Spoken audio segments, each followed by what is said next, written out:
Thanks, like and subscribe.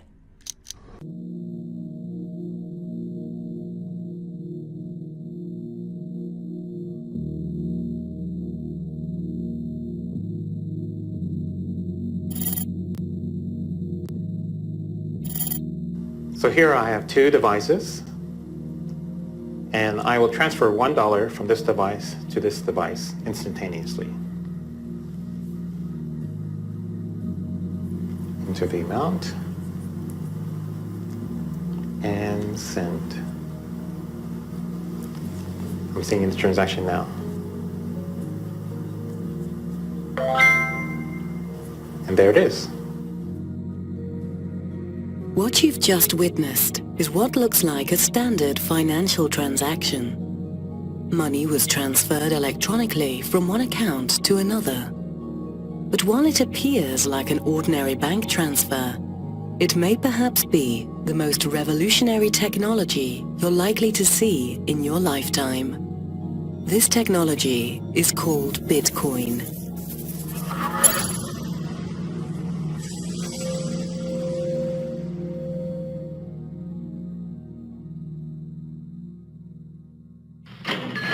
Money makes possible the exchange of many different goods and services among many different people. Wherever we go, we see money being used as a medium of exchange. Money is at the core of our existence. Every day we transact with one another. Currently, almost all of our daily transactions involve a third party, a bank, credit card company, or remittance provider. And ultimately, it's these institutions that carry out the transaction on our behalf. This is until the invention of Bitcoin. Bitcoin is truly one of the most important inventions ever in the history of humankind. That's how big of an impact it's going to have on our lives. And it sounds really difficult and complicated and hard to understand hearing about it. If you had only heard about email, it would sound difficult and complicated and hard to use. Bitcoin is literally easier to use than email. So what exactly is Bitcoin? Well, for starters, Bitcoin isn't actually a coin. Bitcoin is a new form of money, a currency that lives solely on the internet, one that some have even called magic internet money. I think part of the confusion is that Bitcoin is actually two different things. It's both a currency and a payment network. And we've never had one thing that's both of those at the same time. So the dollar is a currency, but it's not a payment network. PayPal and Visa are payment networks, but they're not currencies. Bitcoin is both of those things at the same time, but it has this other property, and that other property is that it can instantly be teleported anywhere in the world, just like that, almost for free.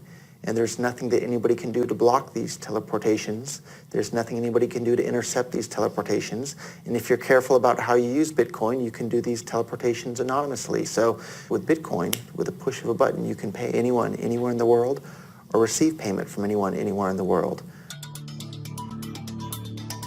In the aftermath of the global financial crisis, an author using the pseudonym Satoshi Nakamoto posted a 9-page document onto an online forum. The document, titled Bitcoin, a peer-to-peer electronic cash system, would soon become the building block for what is today the first fully working concept of decentralized money. These are the daily candles of Bitcoin, just in the backdrop. But I want to talk about these trend lines. You've seen them on other presentations even earlier today. I started out working at Bear Stearns back in 2007, so about a year and a half or so before the financial crisis really started to hit. And after Bear Stearns, I joined JP Morgan, where I became a VP, and that was my last job. All of these jobs were either Midtown or downtown Manhattan.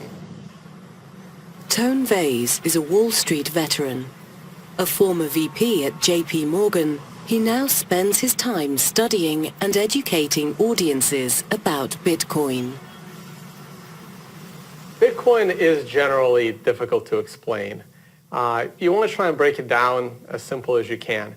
So the simplest way is basically, it's like a message. It's a digital message that you're passing. And normally, we're all used to computers. We're all sending emails, we're all sending pictures, but you're always sending a copy. Anytime you hit the send button in a computer, you always retain a copy, you always retain the original. And when it comes to financial transactions, you hit the send button and you have an intermediary, the bank, that is moving money from one account to another. And this is the problem that Bitcoin solved. It was able to take something digital, and when you hit the send button, you're not actually sending a copy. You're actually sending a digital object. At its core, Bitcoin is basically a new monetary system. However, Bitcoin is unlike any other system we've seen in the past because it isn't centralized in one place. This decentralized nature of the Bitcoin platform is one of the things that make it so unique and world-changing. We're all familiar with PayPal or Visa or Bank of whatever. All of these traditional services that we're used to control who's allowed to have an account, who can send money from who, from what countries users can send money to other countries' users. With Bitcoin, there is no entity that's controlling any of that. There's just this software protocol that anyone can write software to interact with, and then anyone can install that software on their phone or on their computer. And once they have the software installed, they can now interact with anyone else, anywhere in the entire world that's also using the Bitcoin software. This software that runs the Bitcoin protocol is commonly called a wallet, a digital purse which stores and allows the holder to move Bitcoins from one wallet to another. The Bitcoin protocol is open source, meaning that the programming code is freely available to add to and redistribute. In this way, similar to anyone being able to add a new website to the World Wide Web, programmers are able to add new products to the Bitcoin network. We have Jason, for whom this is very late evening because he is in Australia, and we're about to do Jason's first Bitcoin transaction over Skype as our medium, so everyone can see how quick and easy it is. On my end, I will hit send, and Jason is going to hit request. So when he hits request, a QR code should have displayed in the middle of your screen, and he's going to put it up to the camera of Skype so I can scan it with the camera in my cell phone. All right, I see the QR code. My phone is trying to scan it. And there it is. I scanned it, so I feel kind of generous. Let's send Jason $5. So I have just sent Jason $5 in Bitcoin. And let me know when it's registering on your end that you have $5 worth of Bitcoin. And there it is. Okay, so that took about 10 to 15 seconds.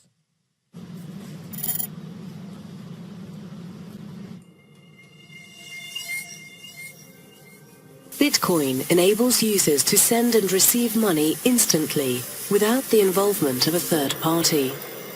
This digital breakthrough allows the user to effectively become their own bank. This is a complex idea to handle, but the possibilities of this new bankless currency are enormous. はい、こちら3240円になります。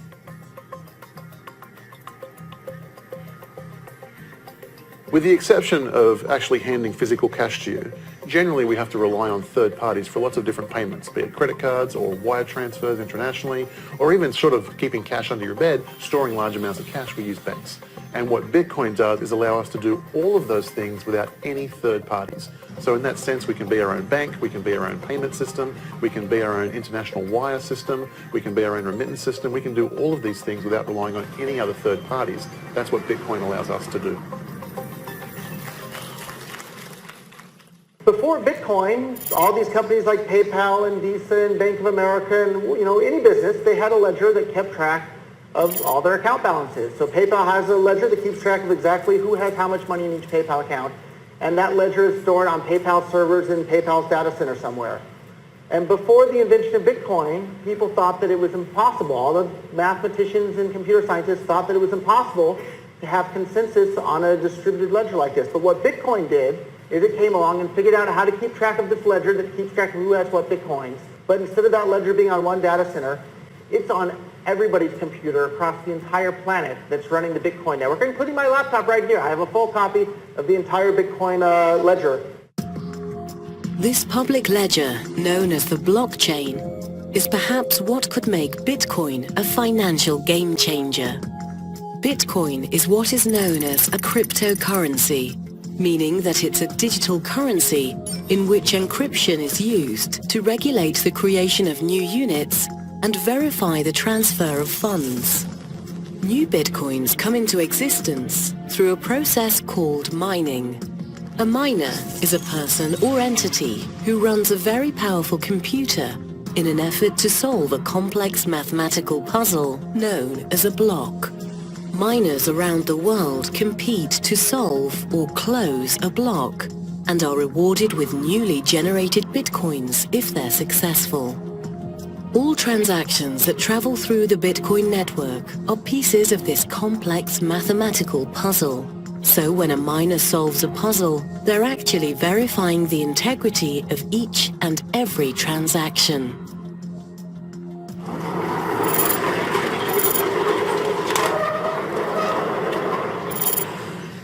Welcome! This is one giant abandoned recycling plant. We've got incinerators over there, those two big silos. Right around this wall, we have a megawatt worth of solar panels. It's a lot. That's about as much as what we consume. So we're going to be able to offset our electrical costs completely.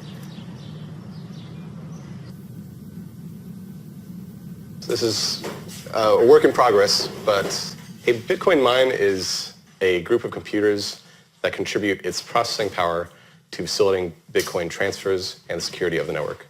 Yeah, it is one big supercomputer, and all of these individual computers are kind of throwing guesses at this mathematical problem. And it's a very difficult problem. It takes lots and lots of computers to guess it. Once that guess is correct, that is sent to all the rest of the computers, and with that answer, they record all the transactions that have been done up to that point.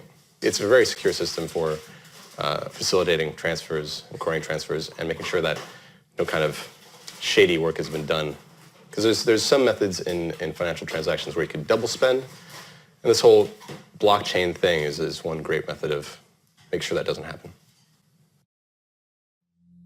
Say if Alice wants to send Bob an email, what would happen under the hood is that along the path of the email across the network, her email gets copied in many places of the network. And eventually, the final copy will be relayed to Bob. That's how email works. That's how digital transfers work. And that's how it should work for the majority of digital transfers. That's well and good. However, in the case of money, that would be disastrous if that were to be the way that money was transferred digitally. You don't want copies of the same dollar bill to exist on the network. That would ruin the scarcity premise of money. And so this was the problem that Satoshi Nakamoto tackled with the creation of Bitcoin. And so what happens with Bitcoin, the Bitcoin's blockchain, is that when Alice wants to send one Bitcoin to Bob, she creates a transaction, and that transaction gets copied across the entire network.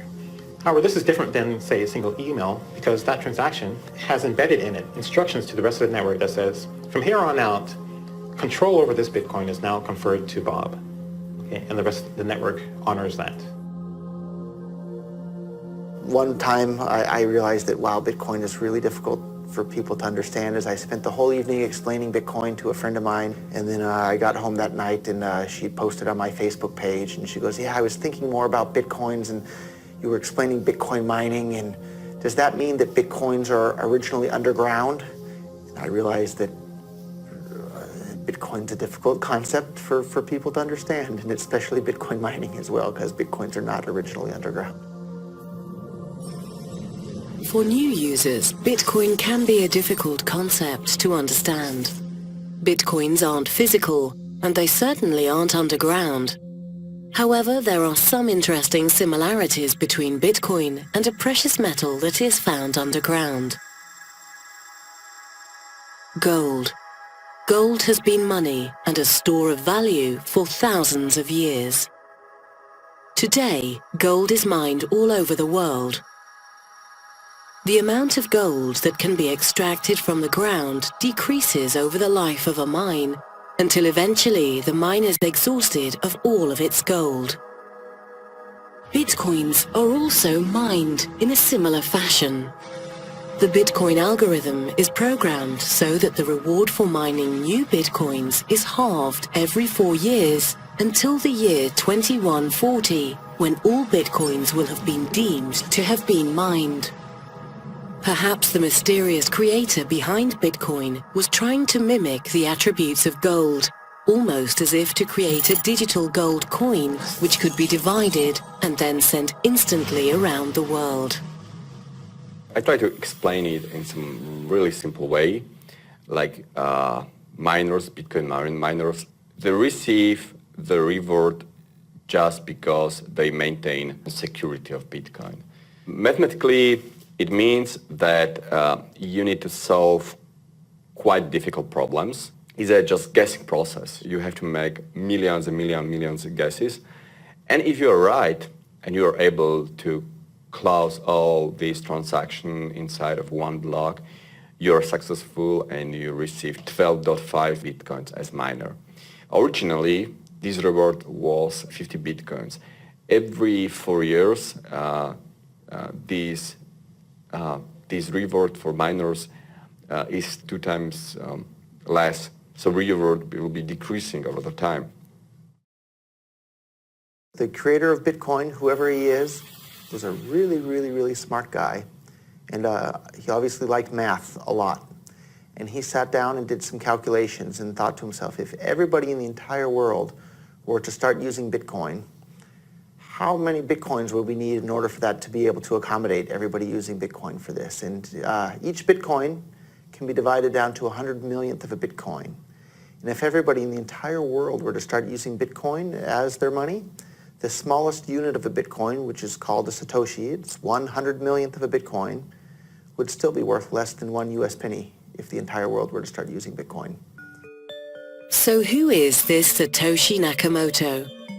2 years after publishing the white paper for the peer-to-peer electronic cash system, this mysterious figure vanished, never to be heard from again. The only clues to his or her identity can be found in the white paper. Some speculate he or she is of British origin due to the writings containing some British slang. Others believe that rather than being one person, Satoshi was a group of hackers working in concert to create a new monetary system which would decentralize money as we know it. I think he was a clever guy. He was not a normal geek. He had good knowledge of decentralized technology or decentralization. He had good knowledge of financial system, and he was quite good coder. But the code of Bitcoin is not definitely the best one. So it's definitely possible to write better code. There is also conspiracy theory if Bitcoin code was written by one guy or many different guys, hard to say. Anyway, I especially appreciate that it's first fully working concept of decentralized money. It's very interesting, like who Satoshi is. There's lots of speculation, especially among like the very early people in Bitcoin. But what difference does it make whether we know who created Bitcoin? I don't know that it makes any difference. There's lots of stuff that we use that we don't know who created it. And yet it gives us a lot of advantages in our day-to-day activities. I have no idea who Satoshi is. We know very little about Satoshi. And so he could be at an event, he could be someone we know, he could be someone I've spoken to, he could be a friend of mine for all I know. I don't know who it is. I don't know if we'll ever know, but it's a fun game. Am I Satoshi? I don't think I'll answer that one.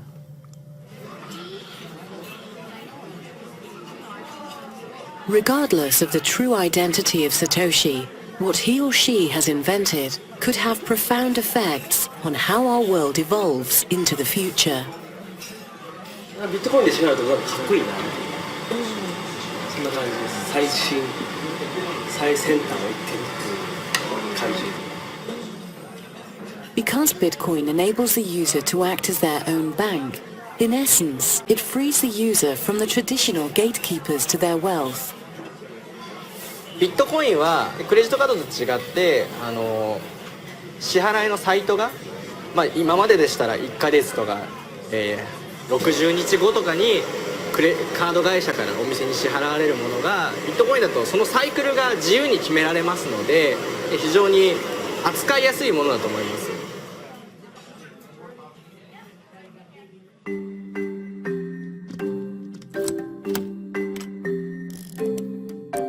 We all use keys in our daily lives. Keys allow us to access and control our valued possessions. They also protect our valuables from being stolen. Take your car as an example. Holding the keys to your car allows you access to it whenever you wish. But suppose you've had a few too many to drink, and your loyal friend confiscates your keys from you. The car may still be yours, but now you no longer control it. Taxi! And must hail a ride home. The same can be said of our finances. Although you may have the debit card and password to your bank account, the funds aren't directly in your possession. Every time you make a withdrawal or transfer from your bank account, the bank is actually acting on your behalf and moving the funds for you. This is where Bitcoin is fundamentally different. Bitcoin enables an individual to hold the private keys of their own wealth. So with pretty much every asset that we have out there, we don't directly hold the dominion or control over that asset. For example, the Royal Bank of Scotland, they had 700,000 accounts, ATMs just went down for the weekend. Nobody could access the ATMs, couldn't get money out. You have a credit card or a debit card and it gets turned off because of suspected fraud or you did a charge in an unusual location. Well, guess what? The credit card company holds those private keys. They get to make the choice, not you. Bitcoin is very, very different in this regard. It is built on public private key encryption. And what that means is that you send Bitcoins to the public key, and then in order to send the Bitcoins, you have to be able to sign with the private key where the Bitcoins currently reside. And that literally is a number. That private key is a number. Bitcoin, nobody gets to turn it off. If you have the private key, you get to access it and use it. With your Bitcoin wallets, there's associated what are called private keys. Okay? And these are literally what they sound like. They're private keys that can open and unlock your access to your funds. But let's be clear, if you lose any of your private keys, you lose access to your funds. Simple as that. So we just bought some Bitcoins out of a local Bitcoin ATM. And so what actually comes out is what we call a cold wallet. It's a little piece of paper with two squares on it, or two things that look like Roche ink blotch tests, and a bunch of alphanumerics underneath each. Now the top is the public key, which is what people would use to send Bitcoins to this address. And the bottom one is the private key, which is what you would use to scan in order to retrieve Bitcoins from this address.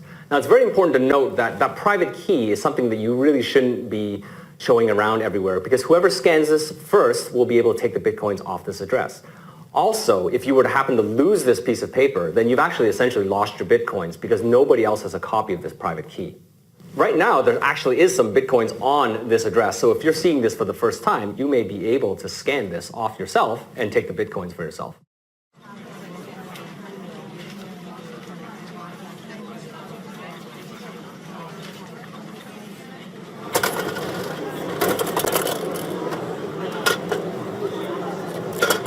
So here's a Satori coin.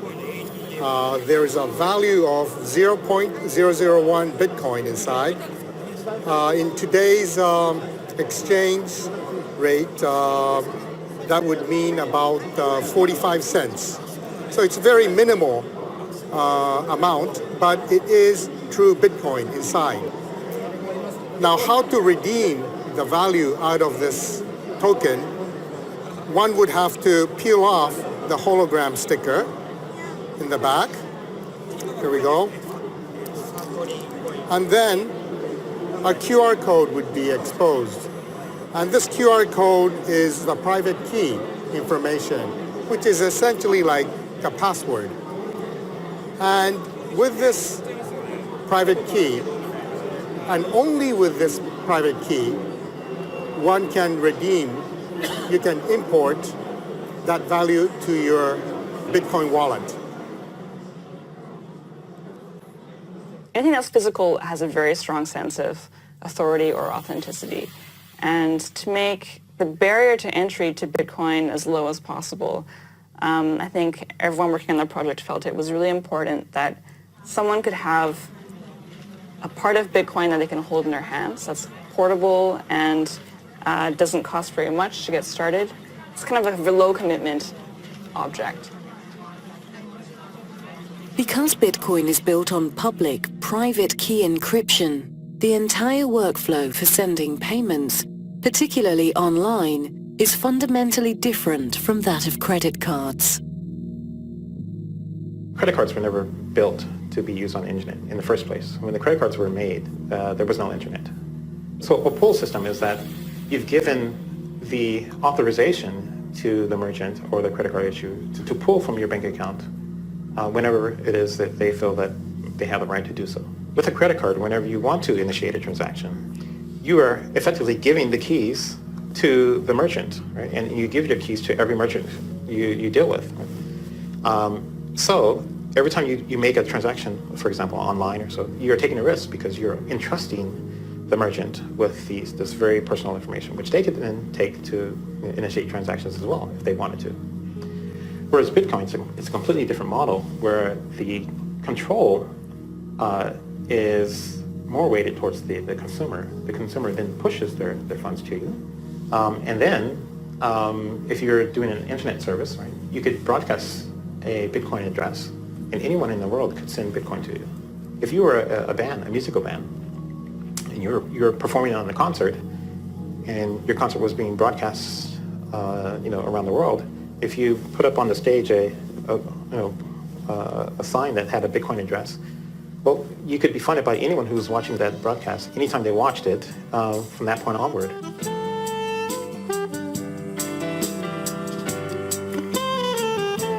My name is Sanshiro Fujimoto, and I play the saxophone and the other instruments. I compose and perform and make CDs, and I make my living by being a musician.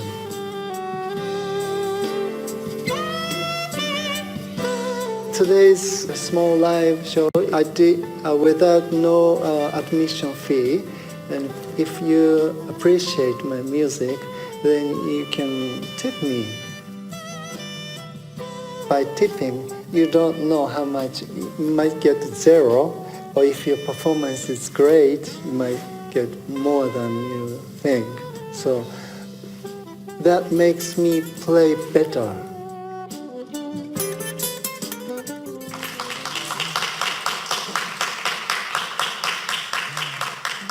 Direct interaction is more about the art itself. And if you tip someone in the street, you don't tip big money, you tip like 10 cents, quarters, and small money. But to send the small money on the internet costs more than what you're supposed to tip. So Bitcoin is much better way to tip someone in the internet. Bitcoin payments are a push system, meaning that the funds are pushed from sender to receiver. This makes for a faster and cheaper system than traditional pull systems like credit card transactions. This in turn also means that Bitcoin transactions are final and cannot be reversed. Credit cards actually has about a 6-month settlement time. Even though the transaction looks like it went through, the person can then call back and say this was a fraudulent transaction, and then the credit card will take that money away from the merchant in some cases. In some cases, the credit card will eat the cost, and that's a chargeback. Now, we pay for this. This is the 3% fee. Merchants usually pay this 3% in order to accept credit cards. So Bitcoin transactions don't have chargebacks. I think of it as a good thing. As much as people like to say how great it is to dispute things, it very, very rarely happens. Almost never do you order something from a legitimate company and you were not satisfied and then the company did not solve your problem. Most of the time this situation happens is when your credit card is actually stolen. And your credit card can always be stolen. Everyone's credit card is all over the internet. It's just luck or bad luck if your credit card happens to be used in a fraudulent transaction. We have some businesses accepting Bitcoin, mostly restaurants, for example. We have some restaurants here set up in Acapulco. For merchants, when they accept Bitcoin, is for them to have another option, an innovative option. And for them, they have a lot of advantages. We don't charge what the credit card fees charge every time they slide the card, 3, 4, 5, even 10%, depending on the credit card. We don't charge anything. We don't have a minimum fee. You can pay 10 pesos, 50 pesos. We don't have a minimum.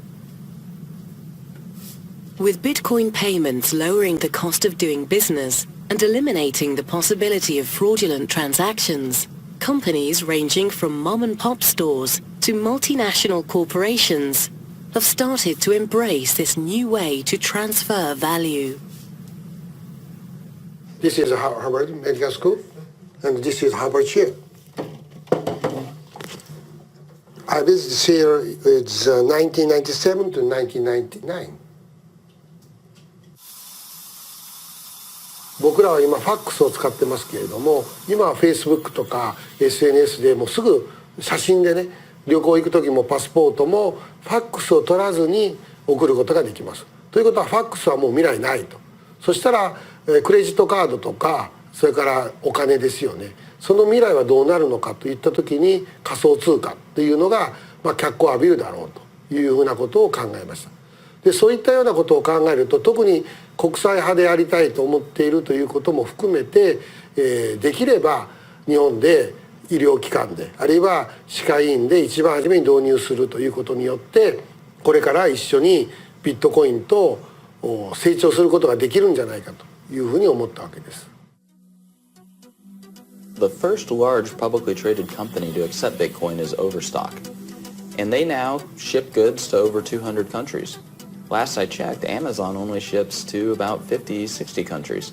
So they're seeding entire markets with entire populations in the billions, not even fighting for that market share. Additionally, if Amazon accepted Bitcoin, there would be no fraud, there would be no chargebacks, so it would lower their costs. It would greatly increase Amazon's profit margins to accept Bitcoin. Bitcoin allows merchants to accept payments for their products and services seamlessly. And although it's becoming a great tool for merchants to offer their products to previously untapped markets, it's the people in these developing countries who will benefit the most. Bitcoin is the easiest, safest, fastest, best option for people that don't have bank accounts or that don't have IDs or they don't have anything but a smartphone. And there's lots and lots of people in the world that's the position that they're in. And Bitcoin is this fantastic solution and an opportunity for them to participate in the world's economy without having to deal with banks and having to jump through all these hoops. They just simply install an app and now they're a part of the world's economy. Something like 33% of the credit card transactions coming out of Africa are fraudulent. So nobody wants to take business from Africa. It's just too risky. With Bitcoin, you know the funds are good. So as a merchant, yeah, pay with Bitcoin. I'll sell anything you want, that's legal to Africa. Then they're able to start having property rights. And property rights is really what's going to help lift them up out of poverty. So Bitcoin does get into this niche of the underserviced people in the banking industry. So a lot of third world countries, they may not have access to bank accounts. They might not even have IDs to open a bank account. But if they have cell phones and if they have access to the internet, they can now have the equivalent of a bank in their cell phone. According to the latest World Bank figures, there are approximately 2 billion unbanked people throughout the developing world. The adoption and use of Bitcoin in these countries could transform this human rights issue and allow the unbanked population of the world to participate in the global economy. For the first time in the entire history of the world, anyone can now send or receive any amount of money with anyone else, anywhere, instantly, basically for free, and it's impossible for anyone, including governments, to stop them from doing that. And as much as I love gold can't do that, right? Think about that. Here, anybody in this room, you can now send and receive any amount of money with anyone, anywhere in the world, right now, and there's nothing that anybody can do to stop that. That was not possible before the invention of Bitcoin, and that is a fundamentally world-changing technology for every single human being on the planet. WikiLeaks was able to find funding through Bitcoin. And this was in the midst of a financial blockade that WikiLeaks was facing. At the time, the U.S. had ordered Visa, I think it was MasterCard as well, Bank of America, to blockade any donations to WikiLeaks. Say what you will about WikiLeaks. Not necessarily that I condone everything that they do, but I do think it is very important for freedom in the world, for people to have uncensorable ability to donate money to whatever political causes that they want to. And so I thought that was extremely powerful for WikiLeaks to be able to defy the U.S. in that sense. Because Bitcoin puts the private keys of wealth in the hands of the user, it can be used to support activist causes. But Bitcoin can also be used for a night out on the town. My name is Ken Shishido. I am co-organizer for Tokyo Bitcoin Meetup Group. We have this special event tonight, having burlesque dancers receiving Bitcoin tips. The reason why I do this is that sometimes we want to make our meetup interesting instead of talking about really technical stuff or political stuff. So this is one of the events we want to make it really fun and see what can be done using Bitcoin.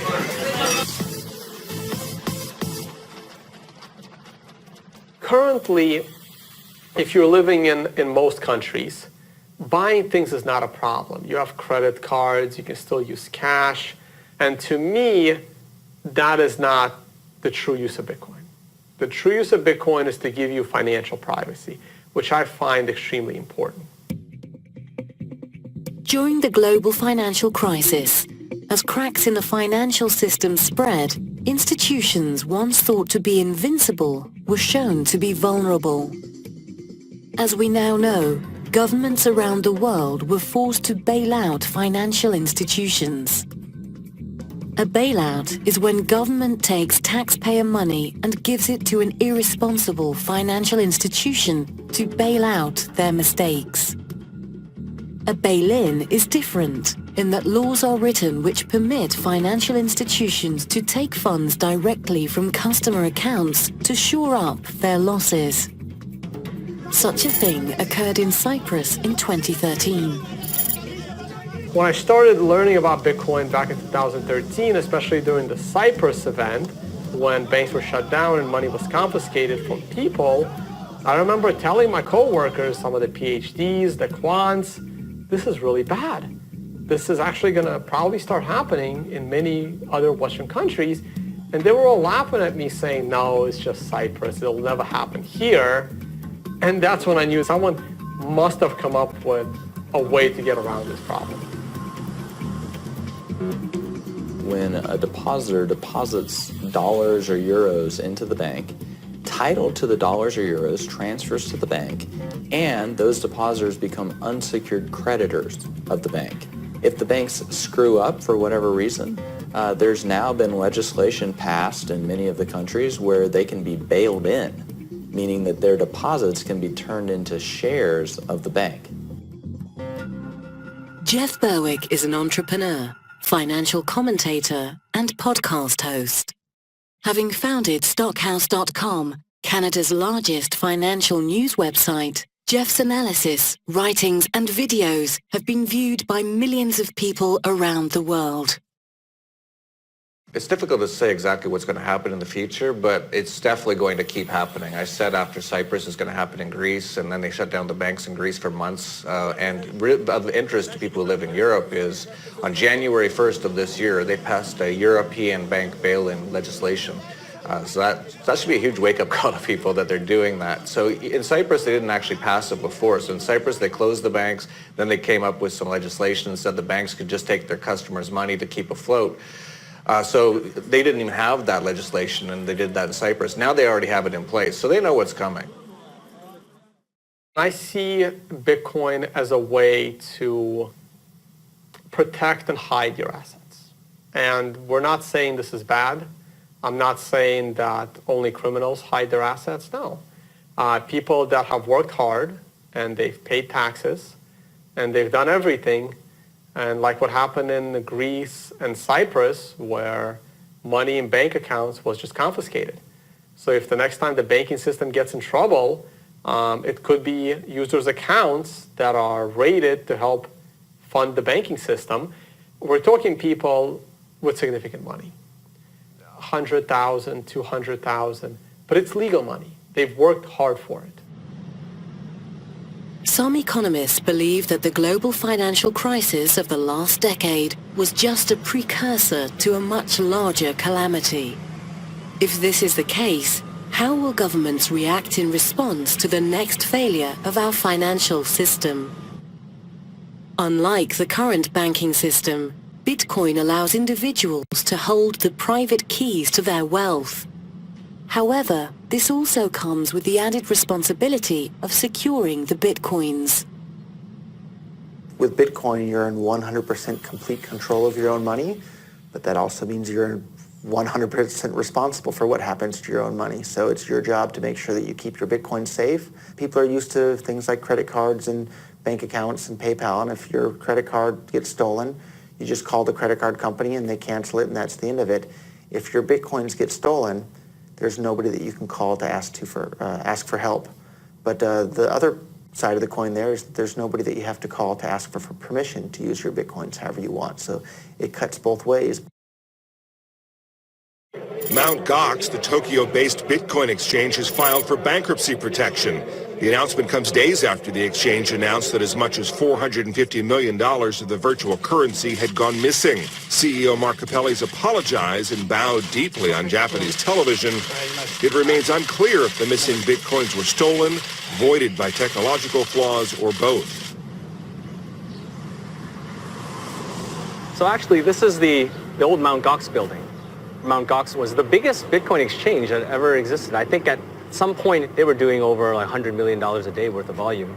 And they collapsed in quite a spectacular fashion in 2014. I think the size of the losses amounted to over $450 million. They claim to have lost 850,000 Bitcoins, of which 200,000 were found afterwards in some old wallet. People were putting money in and essentially giving them their Bitcoins, giving them the control of the private keys. And the irony is that exact centralization risk is what Bitcoin is supposed to free us from. And Mt. Gox just took all of the decentralized nature of Bitcoin and put it into one company with a lot of people's money. And then on top of that, put the control of that company's finances under one person who has the keys to the kingdom. We've probably seen over the last 2 or 3 years, by my count, probably somewhere between half a dozen to upwards of 10 different major hacks of companies that are involved in Bitcoin. And one thing you have to understand is that Bitcoin is fundamentally different from security and asset that's that's held within the regular financial space. With Bitcoin, if you ever get access to the private key to someone's wallet, you can initiate a transaction outside of the infrastructure of that company without their knowledge. That's unlike anything that exists currently in the financial space, where if you want to take money out of that target, you have to have infiltrated their infrastructure. I think it's part of the mentality where people are trained not to trust themselves with their own money.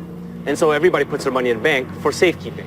And so that sort of mentality where you put your money in some pooled company whose sole purpose is to safeguard it, that is a really hard stigma to break, to change. And I think this is the thing that's the most challenging about Bitcoin, is that it challenges people to question that stigma. It challenges people to take control of your own money and value and to safeguard it yourself. As we know, at this time, Bitcoin is quite secure. If you have more than half of Bitcoin network power, you can take control of the Bitcoin network. But technically, this is really hard. When we consider the current Bitcoin power, it's almost impossible. So from this point of view, Bitcoin is much secure than the biggest and the most secure portals of some biggest banks in the world. The problem is that many people do not trust Bitcoin just because there were a lot of news about hacking some Bitcoin portals and some exchange services and so on. The problem is that like all services based on Bitcoins is not a Bitcoin, itself. So you cannot associate the security of Bitcoin-based services with the Bitcoin itself. The collapse of the Mt. Gox Bitcoin exchange in 2014 caused much confusion and skepticism about the security of Bitcoin. However, years after the collapse of the once largest Bitcoin exchange, Bitcoin is now on the radar of many institutions within the financial industry.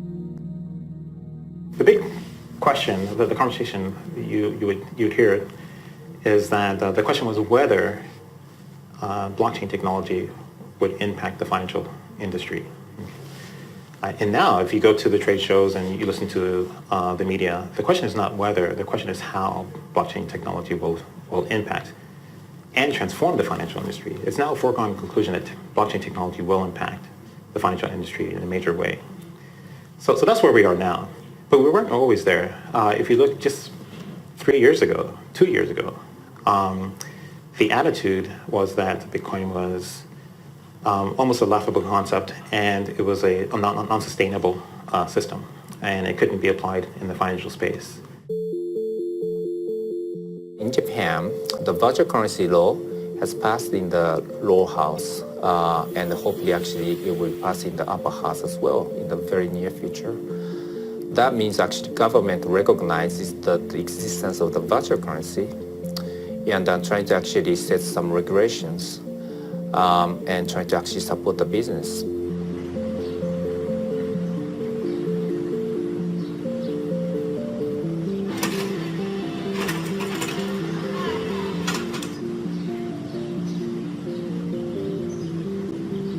This Bitcoin, well, it looks great, It's a nice piece of collection, better than a yen or a penny. Some of the areas where Bitcoin has been most popular so far is China, which has quite a high level of capital controls.